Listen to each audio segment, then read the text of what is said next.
नमस्कार, मैं हूं वरुण सिंह और आप देख रहे हैं स्क्वायर फीट इंडिया। महाराष्ट्र में सबसे ज़्यादा रेवेन्यू कौन देता है?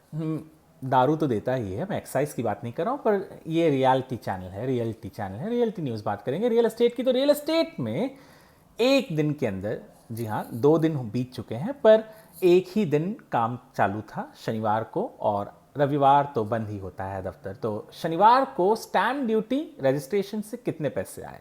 अगर मैं बात करूं, आईजीआर जो होते हैं, इंस्पेक्टर जनरल रजिस्ट्रेशन, हमारे महाराष्ट्र स्टेट के, तो उनके यहाँ पे बहुत सारे डॉक्यूमेंट्स रजिस्टर होते हैं, चाहे वो आपके सेल डॉक्यूमेंट हो, लीव एंड लाइसेंस यानी जो आप घर किराए पर लेते हैं उसका ई रजिस्ट्रेशन और फिजिकल रजिस्ट्रेशन दोनों होता है। उसके अलावा अग्रीमेंट होते हैं, मेमोरेंडम ऑफ अंडरस्टैंडिंग होता है, गिफ्ट होते हैं, एफिडेविट होते हैं, बहुत सारी चीज़ें होती हैं जो रजिस्टर होती हैं।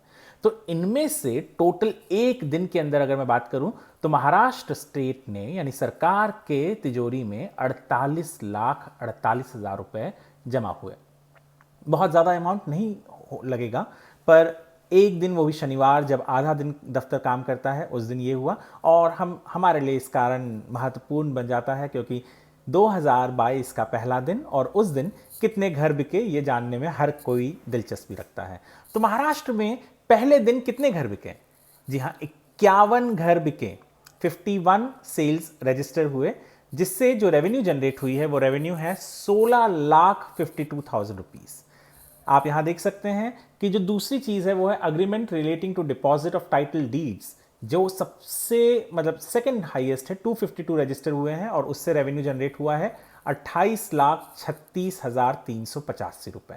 सबसे ज्यादा डॉक्यूमेंट्स जो रजिस्टर हुए हैं आप देख सकते हैं स्क्रीन पर, वो है leave and licence e registration, जो 440 हुए हैं, और उससे जो रेवेन्यू जनरेट हुआ है वो है 2,95,000 यानी तकरीबन 3 लाख।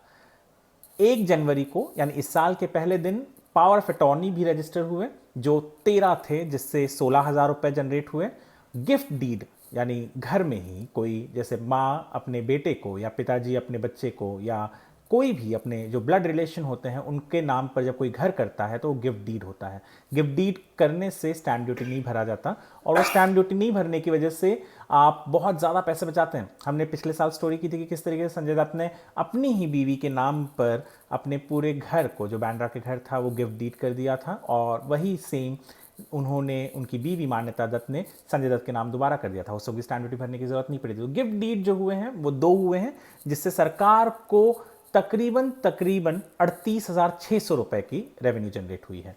जो मॉर्गेज डीड क्या होता है? जब मैं कोई किसी घर के ऊपर लोन लेता हूं तो मुझे वो डीड रजिस्टर करनी पड़ती है।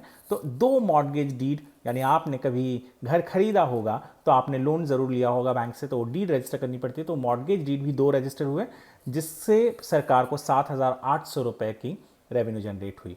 लीव एंड लाइसेंस में आपको बता चुका हूँ, गिफ्ट बता चुका हूँ, पावर ऑफ अटॉर्नी 13 रजिस्टर हुआ बताया। अब हाँ, आते हैं रिलीज पर। रिलीज डीड क्या होता है?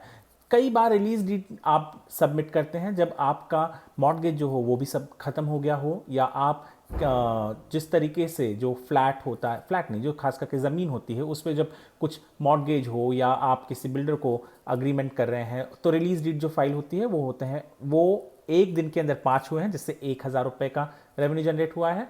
और एफिडेविट तो हर कोई जानता है। एफिडेविट यानी, फॉर एन एग्जाम्पल, मैं आज यहाँ नहीं हूँ और मेरी जगह पे कोई और कुछ कर रहा है, या ये चीज़ सही है या गलत है ये मुझे बताना हो, तो एफिडेविट करना होता है, और वो एफिडेविट भी रजिस्टर हुए हैं, जिसके जगह पर 500 रुपये मिले हैं सरकार को। पावर ऑफ अटर्नी मैंने आपको शायद नहीं बताया, जो 13 रजिस्टर हुए हैं, जिसकी जगह पे 16,000 रुपये मिले। पावर ऑफ अटर्नी क्या होता है? पावर ऑफ अटर्नी बहुत इंपॉर्टेंट रोल प्ले करता है रियल एस्टेट में। कई बार बहुत से लोग होते हैं जो चल फिर नहीं सकते, या वो नहीं जा सकते सब रजिस्ट्रार ऑफिस में, तो पावर ऑफ अटर्नी साइन करके देते हैं कि उनकी जगह पे एक पर्टिकुलर प्रॉपर्टी के लिए ये व्यक्ति जिसके नाम पे वो पावर ऑफ अटर्नी है, वो वही व्यक्ति वहां पे साइन कर सकता है। कई लोग देश में नहीं होते, विदेश में होते हैं, वो पावर ऑफ अटर्नी करके चले जाते हैं किसी के नाम पे। तो कोई घर बिकता है या घर भी खरीदा जाता है, तो वो व्यक्ति पावर ऑफ अटर्नी जिसके नाम पे होता है वो साइन करता है, उस ओरिजिनल लैंडलॉर्ड हो या ओरिजिनल ओनर हो जो प्रॉपर्टी का, उसकी जगह पे। तो पावर ऑफ अटर्नी भी 13 रजिस्टर हुए हैं। तो टोटल महाराष्ट्र में एक दिन में 48,48,000 रुपए जनरेट हुआ है रेवेन्यू।